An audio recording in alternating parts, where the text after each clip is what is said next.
என்ன பண்ண? நான் ஒண்ணுமே பண்ணல. ஒண்ணுமே பண்ணல. ஏன்டா ஊரே உதைக்க வருது? இது என்னென்ன?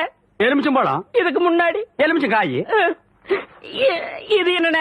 வாழைப்பழம். இதுக்கு முன்னாடி வாழைக்காய். இது என்னென்ன? மாம்பழம். இதுக்கு முன்னாடி மாங்காய். இது என்னென்ன? தேங்காய். இதுக்கு முன்னாடி இத தன்ன கேட்டேன். இதுக்கு போட்டு அடிக்கிறாங்க. அறிவு கேட்டவனுங்க எவ்வளவு பெரிய ஒரு விஷயத்தை கேட்டிருக்க, இதுக்கு போய் உதைக்கிறாங்களே.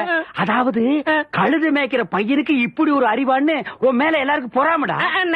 நீ சொன்ன வாக்கியத்தை தஞ்சாவூர் கோயில் கல்வெட்டுல வெட்டி வச்சிட்டு பக்கத்திலேயே நீ உட்கார்ந்துக்க. உனக்கு பின்னால வர்ற சந்ததிகள் அதை பார்த்து படிச்சு தெளிவா நடந்துக்குவாங்க. உங்களுக்கு தெரியுது, அவங்களுக்கு தெரிய மாட்டேங்குது. உனக்கு இன்னும் என்னென்ன தெரிய வைக்கிறேன் பார். அப்படியே இப்படி வா.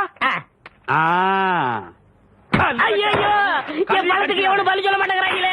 இனிமே ஏதாவது எனக்கு புடக்கா